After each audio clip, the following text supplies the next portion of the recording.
ਸਿਆਣੇ ਪੁਰਸ਼ਾਂ ਨੂੰ ਫਰਜ਼ ਆਰਾਮ ਨਹੀਂ ਕਰਨ ਦਿੰਦਾ। ਉਹ ਫਰਜ਼ ਨੂੰ ਪੂਰਾ ਕਰਨਾ ਆਪਣਾ ਪਰਮ ਧਰਮ ਸਮਝਦੇ ਹਨ। ਕਈ ਵਾਰ ਜਾਨ ਉੱਤੇ ਹੀ ਖੇਲ ਜਾਂਦੇ ਨੇ। ਉਹੋ ਜਿਹੀਆਂ ਉੱਤਮ ਹਸਤੀਆਂ ਵਿੱਚੋਂ ਹੀ ਇੱਕ ਬੀਬੀ ਸ਼ਰਨ ਕੌਰ ਸੀ, ਜੋ ਉੱਚੇ ਤੇ ਸੁੱਚੇ ਜੀਵਨ ਮਨੋਰਥ ਬਦਲੇ ਆਪਣੇ ਆਪ ਨੂੰ ਔਕੜਾਂ ਵਿੱਚ ਸੁੱਟੀ ਰੱਖਦੀ ਸੀ। ਔਕੜਾਂ ਦਾ ਮੁਕਾਬਲਾ ਕਰਦੀ ਹੋਈ ਘਬਰਾਉਂਦੀ ਨਹੀਂ ਸੀ। ਜਮਰੌਦ ਤੋਂ ਬਾਲਾ ਹਿਸਾਰ ਗਈ, ਬਾਲਾ ਹਿਸਾਰ ਤੋਂ ਉਨੀ ਪੈਰੀਂ ਪਿੱਛੇ ਮੁੜ ਪਈ। ਰਾਹ ਵਿੱਚ ਦਿਲਾਵਰ ਖਾਨ ਪਠਾਨ ਤੇ ਉਸਦੇ ਸਾਥੀਆਂ ਨਾਲ ਲੜੀ, ਪੈਦਲ ਪੰਧ ਕੀਤਾ। ਥਕੇਵੇਂ ਨੇ ਉਹਦੇ ਸਰੀਰ ਨੂੰ ਚੂਰ ਕਰ ਦਿੱਤਾ, ਫਿਰ ਵੀ ਹੌਸਲਾ ਨਹੀਂ ਸੀ ਹਾਰਿਆ।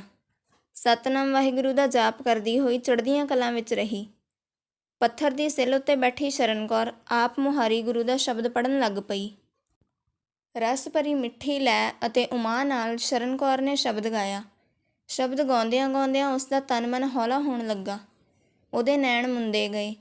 10ਵੇਂ ਦਵਾਰ ਵਿੱਚ ਅਨਹਦ ਸ਼ਬਦ ਦੀ ਧੁਨ ਉਪਜੀ। ਸ਼ਾਂਤੀ ਅਤੇ ਅਮਰ ਸੁੱਖ ਦੀ ਪ੍ਰਾਪਤੀ ਹੋਣ ਲੱਗੀ।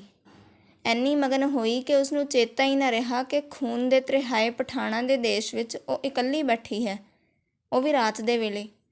ਉਹ ਤਾਂ ਆਪਣੇ ਆਪ ਨੂੰ ਬੇਗਮਪੁਰੇ ਦੀ ਵਾਸਣ ਸਮਝਣ ਲੱਗ ਪਈ।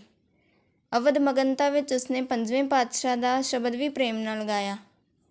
ਸ਼ਬਦ ਦਾ ਭੋਗ ਪੈਣ ਨਾਲ ਨੈਣਾਂ ਨੂੰ ਖੋਲ੍ਹੇ ਬਿਨਾਂ ਉਸਨੇ ਸਤਿਨਾਮ ਵਾਹਿਗੁਰੂ ਦਾ ਸਿਮਰਨ ਕੀਤਾ।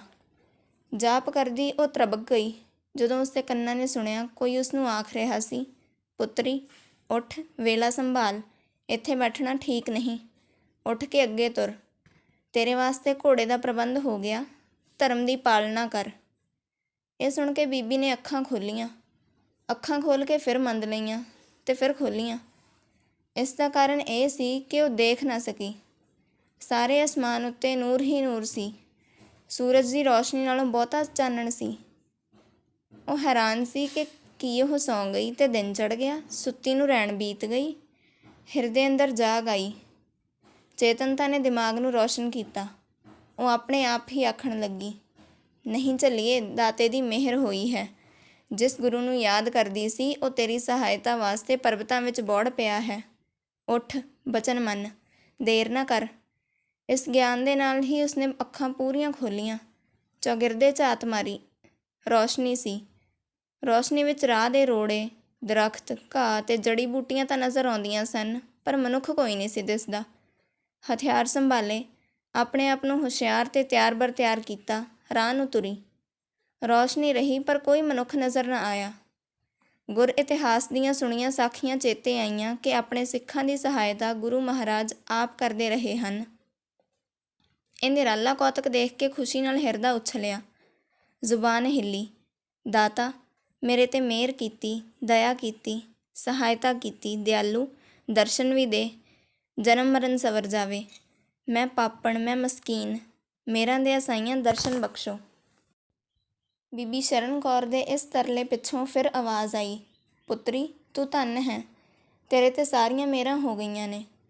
ਗੁਰੂ ਪੰਥ ਦੀ ਸੇਵਾ ਕਰਕੇ ਜੀਵਨ ਸਫਲ ਕਰ ਚੁੱਕੀ ਹੈ। ਤੈਨੂੰ ਰਿੱਧੀਆਂ ਸਿੱਧੀਆਂ ਬਖਸ਼ੀਆਂ। 10 ਕਦਮ ਅੱਗੇ ਹੋ, ਘੋੜਾ ਤੇਰੀ ਸਵਾਰੀ ਵਾਸਤੇ ਤਿਆਰ ਹੈ। ਜਿੰਨੇ ਦਰਸ਼ਨ ਹੋਣੇ ਸੀ ਹੋ ਗਏ। ਨਿਰਭਉ ਰਹੋ, ਤੇਰੀ ਹਰ ਮੈਦਾਨ ਫਤਿਹ ਹੋਵੇਗੀ। ਇਹਨਾਂ ਬਚਨਾਂ ਦੇ ਸਮਾਪਤ ਹੋਣ 'ਤੇ ਮੁੜ ਹਨੇਰਾ ਹੋ ਗਿਆ। ਤਾਰਿਆਂ ਦੀ ਲੋ ਹੀ ਸਿਰਫ ਰਹਿ ਗਈ। ਪਰ ਬੀਬੀ ਸ਼ਰਨ ਕੌਰ ਦੇ ਹਿਰਦੇ ਉੱਤੇ ਮਾਯੂਸੀ ਨਹੀਂ ਛਾਈ, ਸਗੋਂ ਉਤਸ਼ਾਹ, ਖੁਸ਼ੀ ਤੇ ਦਲੇਰੀ ਆ ਗਈ। ਸਤਿਨਾਮ ਵਾਹਿਗੁਰੂ ਆਖਦੀ ਹੋਈ ਉਹ ਅੱਗੇ ਨੂੰ ਨੱਠ ਉੱਠੀ। 15-20 ਗਜ਼ ਦੇ ਕਰੀਬ ਗਈ ਤਾਂ ਸੱਚਮੁੱਚ ਚਿੱਟਾ ਘੋੜਾ ਕਾਠੀ ਤੇ ਲਗਾਮ ਸਮੇਤ ਖਲੋਤਾ ਸੀ। ਜਦੋਂ ਉਹ ਨੇੜੇ ਗਈ ਤਾਂ ਘੋੜਾ ਹਿਣਕਿਆ। ਉਸਨੇ ਜਾ ਕੇ ਘੋੜੇ ਦੀ ਧੌਣ ਉੱਤੇ ਹੱਥ ਫੇਰਿਆ, ਪੁਚਕਾਰਿਆ ਤੇ ਪਲਾਕੀ ਮਾਰ ਕੇ ਉਸ ਉੱਤੇ ਸਵਾਰ ਹੋ ਗਈ। ਸਵਾਰ ਹੋਣ ਦੀ ਦੇਰ ਸੀ ਕਿ ਘੋੜਾ ਤਾਂ ਆਪਣੇ ਆਪ ਹੀ ਹਵਾ ਨਾਲ ਗੱਲਾਂ ਕਰਨ ਲੱਗਾ। ਪਤਾ ਨਹੀਂ ਸੀ ਲੱਗਦਾ ਕਿ ਉਸਦੇ ਪਿਛਲੇ ਸੁੰਬ ਧਰਤੀ ਨਾਲ ਲੱਗਦੇ ਹਨ ਕਿ ਨਹੀਂ।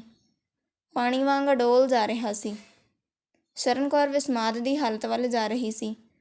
ਉਹ ਹਰ ਸਾਹ ਨਾਲ ਵਾਹਿਗੁਰੂ ਵਾਹਿਗੁਰੂ, ਸਤਿਨਾਮ ਵਾਹਿਗੁਰੂ ਦਾ ਸਿਮਰਨ ਕਰੀ ਜਾ ਰਹੀ ਸੀ।